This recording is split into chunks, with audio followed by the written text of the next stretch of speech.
Bismillahirrahmanirrahim. Assalamualaikum warahmatullahi wabarakatuh. Yang saya hormati Ibu Ana Setiani MPD selaku dosen pengampu mata kuliah statistika serta teman-teman sekalian yang saya banggakan. Pada kesempatan kali ini saya akan mempresentasikan lewat video materi tentang metode Leskos dalam penyelesaian masalah transportasi pada statistika. Baik, sebelum melanjutkan kepada materi inti, izinkan saya memperkenalkan terlebih dahulu anggota dari kelompok 1. Yang pertama ada saya sendiri selaku moderator, yaitu Siti Aisyah dengan NIM 2531421016. Yang selanjutnya ada rekan saya Hakam Fauzan dengan NIM 2531421025. Yang selanjutnya ada rekan saya Hana Sabila Rahmatin dengan NIM 25314210. Ada Rizky Anisanial Zafirdaus dengan NIM 2531421021. Dan yang terakhir ada Rika Hakimatus Solihat dengan NIM 2531421015. Baik, sebelum membahas kepada materi inti, di sini saya akan menjelaskan terlebih dahulu apa yang akan dibahas pada presentasi kali ini. Yang pertama ada pengertian, yang kedua ada sejarah, yang ketiga ada kelebihan dan kekurangan, yang keempat ada ayat Al-Quran, yang kelima ada langkah-langkah, yang keenam ada contoh soal, dan yang ketujuh ada kesimpulan, setelah yang terakhir yaitu latihan soal dan penutup. Baik, langsung saja.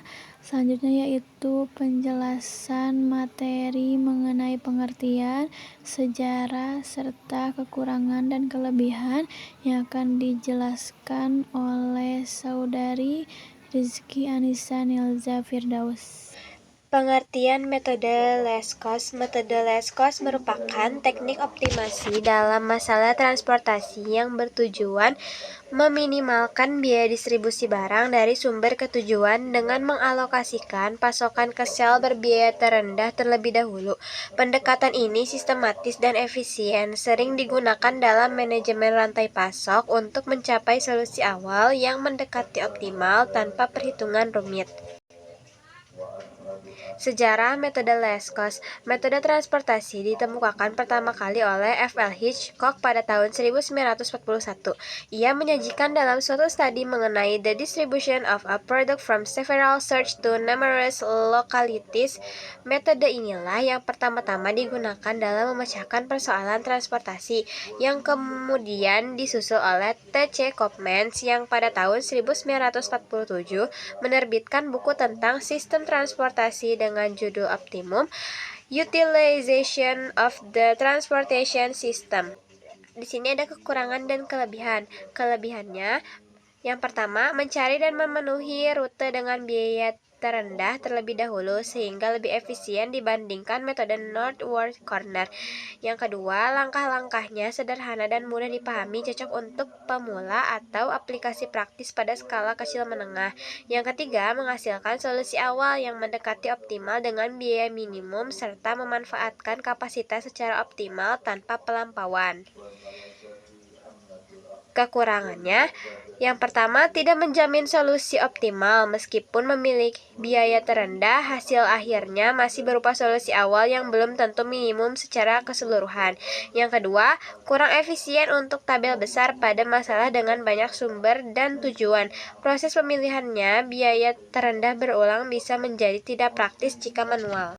Baik, untuk selanjutnya yaitu penjelasan mengenai ayat yang berkaitan dan juga langkah-langkah yang akan dijelaskan oleh rekan saya Muhammad Hakam Fauzan. Berikut ayat Al-Quran yang berhubungan dengan Leskos. Tapi sebenarnya tidak ada ayat Al-Quran yang membahas Leskos secara spesifik. Tetapi kami mengambil contoh ayat berikut. Bismillahirrahmanirrahim. Innal mubadzirina kanu ikhwana syaiton wa kana syaitanu lirabbika kafura. yang artinya sesungguhnya para pemboros itu adalah saudara-saudara setan, dan setan itu sangat ingkar kepada Tuhannya. Berikut langkah-langkahnya. Yang pertama, membuat tabel transportasi. Masukkan data biaya transportasi di setiap kotak kecil dan tambahkan total kebutuhan atau domain di kolom sebelah kanan serta persediaan supply di baris bawah. Yang kedua, pilih biaya terkecil. Cari kotak kecil dengan tabel transportasi yang memiliki biaya transportasi paling kecil dari seluruh kotak yang belum teralokasi. Yang ketiga, jika ada biaya terkecil yang sama, jika ada beberapa kotak biaya terkecil yang nilainya sama, pilih kotak yang memiliki total komoditas terbesar antara kebutuhan dan persediaan agar alokasi dapat maksimal dan kondisi muatan tetap seimbang. Yang keempat, alokasikan komoditas. Isi nilai komoditas yang dialokasi pada kotak tersebut dengan nilai minimum antara kebutuhan dan persediaan yang tersedia di baris dan kolom tersebut. Yang kelima, kurangi kebutuhan dan persediaan. Setelah alokasi, kurangi kebutuhan dan persediaan pada baris kolom tersebut sesuai dengan alokasi yang sudah diisi. Yang keenam, coret baris atau kolom yang sudah terpenuhi. Jika kebutuhan di suatu baris sudah nol, coret baris tersebut karena telah selesai dialokasikan. Jika persediaan dikatnya. Yang keenam, coret baris atau kolom yang sudah terpenuhi. Jika kebutuhan di suatu baris sudah nol, coret baris tersebut karena telah selesai dialokasikan. Jika persediaan di suatu kolom sudah nol, coret kolom tersebut. Yang ketujuh, ulangi proses. Kembali ke langkah 2 dengan mencari biaya terkecil pada kotak-kotak yang tersisa. Setelah coretan baris atau kolom, lanjutkan sampai hanya tersisa satu baris atau satu kolom. Yang kedelapan, sudah selesai. Proses selesai jika hanya ada satu baris atau kolom yang tersisa. Alokasi terakhir diisi sesuai kebutuhan atau persediaan yang tersisa. Baik, yang selanjutnya yaitu mengenai tentang contoh soal akan dibahas secara keseluruhan oleh rekan saya, Hana dan juga Rika. Selanjutnya, di sini ada contoh soal yang akan kita selesaikan dengan metode Laset Cost, yaitu suatu perusahaan yang mempunyai 3 buah pabrik di WHP. Perusahaan menghadapi masalah alokasi hasil produksinya. Pada pabrik-pabrik tersebut, gudang-gudang pada ketiga pasar dan biaya transport per unit itu sebagai berikut.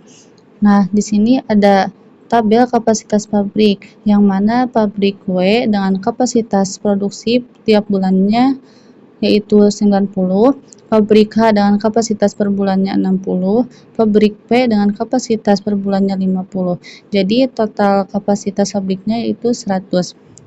Selanjutnya di sini ada tabel kapasitas gudangnya, yang mana pabrik A dengan kebutuhan produksi tiap bulannya 50, pabrik B kebutuhan produksi tiap bulannya 110, pabrik C dengan kebutuhan per bulannya itu 40. Jadi hasilnya 200. Nah, sekarang kita lanjut ke cara penyelesaiannya. Langkah pertama, membentuk tabel transportasi yang memuat biaya transport dan total komoditas, yaitu kebutuhan dan persediaan. Tabel transportasi dari permasalahan di atas adalah sebagai berikut. Nah, di sini ada tabel biaya pengangkutan setiap ton dari pabrik WHP ke gedung A, B, C. Yang mana dari pabrik W ke gedung A biayanya 20, pabrik W ke gedung B biayanya 5, dan pabrik W ke gedung C biayanya 8, begitu pun seterusnya. Lanjut ke langkah kedua, yaitu pilih biaya terkecil. Tapi sebelumnya kalian buat dulu tabel, lalu simpan biaya pengangkutan pada kolom segi 4 kecil. Lalu kapasitas pabrik berada di ujung sebelah kanan dan kebutuhan pabrik berada di paling bawah. Lalu sekarang kita cari kotak kecil dalam tabel transportasi yang memiliki biaya transportasi paling kecil dari seluruh kotak yang belum teralokasi. Nah, dari semua kotak kecil ini, biaya paling terkecil yaitu pada sel C1 yaitu pada baris pertama dan kolom kedua dengan biaya 5 ton. Maka alokasi pertama dimulai pada sel tersebut, di mana gudangnya yang harus dipenuhi kebutuhannya adalah gudang B dan sumber pengirimannya dari pabrik 1 atau pabrik W. Kemudian pada sel tersebut diisi persediaan yang paling kecil, lalu bandingkan kapasitas pabrik dengan kebutuhan gudangnya. Nah, di situ kan kapasitasnya 90 dan kebutuhan gudangnya 110. Maka kita lihat mana yang paling kecil. Karena di situ 90 yang paling kecil, maka kita tulis di gedung B sehingga pabrik W, gedung A dan C tidak bisa diikutkan lagi. Maka kita beri di situ tanda X. Karena pabrik 1 atau W sudah terpenuhi, maka baris pertama tidak diikutkan lagi dalam pemilihan. Selanjutnya kita cari biaya paling rendah. Nah, di situ sudah kita temui sel yang paling rendah, yaitu terdapat pada sel C23 atau sel C32 dengan biaya yang sama, yaitu 10. Karena biayanya sama, maka kita dapat memilih salah satu dari keduanya. Tapi kita lihat nilai total komoditasnya yang terbesar antara kebutuhan gudang dan persediaan kapasitas pabriknya, agar lokasi itu dapat maksimal dan kondisi muatan tetap seimbang. Nah, di situ kita memilih sel C32 karena kebutuhan gudangnya itu lebih besar, 110 dibandingkan 60. Artinya, gedung yang akan dipenuhi kebutuhannya adalah gedung B, dan sebelumnya sudah terisi 90 ton, jadi kurangnya itu 20. Agar memenuhi 110, jadi 90 ditambah 20, jadi 110 sesuai dengan kebutuhan gudangnya. Selanjutnya, sel dengan biaya terendah adalah sel HC pada baris 2 kolom 3 diisi dengan 40 karena untuk memenuhi kebutuhan gedung C adalah 40. Kemudian, sel dengan biaya terendah lainnya berada pada sel HA di baris 2 kolom 1 dengan biaya 15. Untuk memenuhi kapasitas 60, dari 40 maka kita tambah 20. Kemudian sel terakhir yang tersisa adalah sel PA di baris 3 kolom 1. Diisi dari selisih kebutuhan A dengan kapasitas pabrik H, yaitu 50 kurangi 20 hasilnya 30. Maka harga yang diperoleh adalah Z min sama dengan 90 kali 5 ditambah 40 kali 10 tambah 20 kali 10 ditambah 20 kali 15 ditambah 30 kali 25 hasilnya 2100, sehingga dapat disimpulkan untuk mendapatkan hasil biaya minimum maka pabrik W harus mengirim 90 ton ke gedung B, pabrik H mengirim 40 ton ke gedung C, pabrik P mengirim 20 ton ke gedung B, pabrik H mengirim 20 ton ke gedung A, dan yang terakhir pabrik P mengirim 30 ton ke gedung A dengan jumlah biaya transportasi sebesar Rp2.100.000. Selanjutnya yaitu sesi tanya jawab. Silakan jika ada yang ingin ditanyakan. Yang selanjutnya yaitu latihan soal. Yang pertama, seorang pengusaha memiliki gudang sepatu di 3 kota yang didistribusikan oleh 3 pabrik yang berbeda. Berikut ini adalah data mengenai biaya transportasi dalam rupiah per unit dari masing-masing pabrik ke kotanya. Bisa diperhatikan tabel yang ada pada gambar. Diketahui juga kapasitas dari tiap pabrik dan permintaan dari toko di tiap kota adalah sebagai berikut. Untuk kapasitasnya, pabrik 1 700 unit, pabrik 2 500 unit, pabrik 3 800 unit. Untuk permintaannya, Tangerang 500 unit, Jakarta 900 unit, Bekasi 600 unit. Dengan menggunakan data yang diberikan di atas, hitunglah total biaya transportasinya dengan menggunakan metode Lesetkois. Untuk latihan soal yang kedua, sebuah perusahaan material mempunyai 3 pabrik G1, G2, dan G3 dan 3 gudang P1, P2, dan P3. Kapasitas produksi setiap pabrik adalah 60, 80, dan 70. Sedangkan kebutuhan setiap gudang per bulannya adalah 50, 100, dan 60. Dan biaya transportasi dari setiap pabrik ke setiap gudang adalah P1, 5, 10, dan 12, P2, 15, 20, dan 15, P3, 5, 10, dan 20. Bagaimana cara mengalokasikan pengiriman barang material dari 3 pabrik menuju gudang agar biaya pengirimannya rendah atau minimum dengan menggunakan metode Leset-Kois? Yang terakhir yaitu kesimpulan, dapat disimpulkan bahwa distribusi berkaitan erat dengan kegiatan transportasi yang memadai.